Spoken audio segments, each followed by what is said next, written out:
দর্শক শুভেচ্ছা নিন আমাদের চ্যানেলে আপনাদেরকে স্বাগত। মার্চ এবং এপ্রিল মাসে রৌদ্রের তীব্রতার কারণে মরিচ, বেগুন, পেঁপে সহ বিভিন্ন সবজি এবং ফল গাছে শোষক পোকার তীব্রতা ব্যাপক হারে বাড়ে। আমরা আমাদের অভিজ্ঞতায় দেখেছি যে এই সময়ে বিভিন্ন ধরনের কীটনাশক ব্যবহার করার পরও খুব একটা উপকারে আসে না। সেক্ষেত্রে সমাধান হতে পারে জৈব কীটনাশক। শোষক পোকার জন্য একটি উপকারী জৈব কীটনাশক কীভাবে তৈরি করবেন আজকে আমরা তা আপনাদেরকে হাতে কলমে দেখাবো।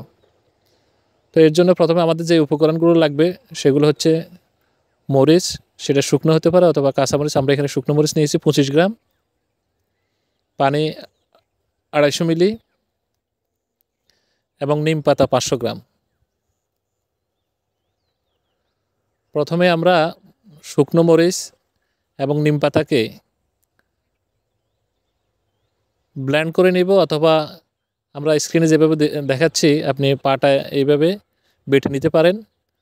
তবে যারা শহরে বাস করেন তাদের জন্য ব্লেন্ড করাই সুবিধাজনক। এভাবে ভালোভাবে বেটে অথবা ব্লেন্ড করার পর 250 মিলি যে পানি আছে তার মধ্যে আমরা এই মিশ্রণটিকে রেখে দিব। এইভাবে রাখার পর 12 ঘন্টা রাখবো আমরা। 12 ঘন্টা পর এটাকে সাদা কোনো সুতলি কাপড় অথবা চায়ের চাকুনি দিয়ে আমরা স্ক্রিনে যেভাবে দেখাচ্ছি এইভাবে সেঁকে নিব। সেঁকে নেওয়ার পর এতে আমরা 5 গ্রাম ডিটারজেন্ট পাউডার যোগ করব। 5 গ্রাম ডিটারজেন্ট পাউডার যোগ করার পর আমরা এটাকে ঘড়ির দিকে নাড়ব এবং ঘড়ির উল্টো দিকে নাড়ব। এইভাবে ভালোভাবে নাড়ার পর আমাদের যে মিক্সারটি বা ওই যে নিম পাতা এবং মরিচের যে মিশ্রণটি থাকবে তার অবশিষ্ট অংশ আমরা এই দ্রবণের মধ্যে দিয়ে দিব। দেওয়ার পর এগুলাকে ভালোভাবে নাড়ব। নাড়ার পর আমরা এটাকে আবার সেঁকে মেশিনে নিব, তারপর ভালো স্প্রে করে দিব।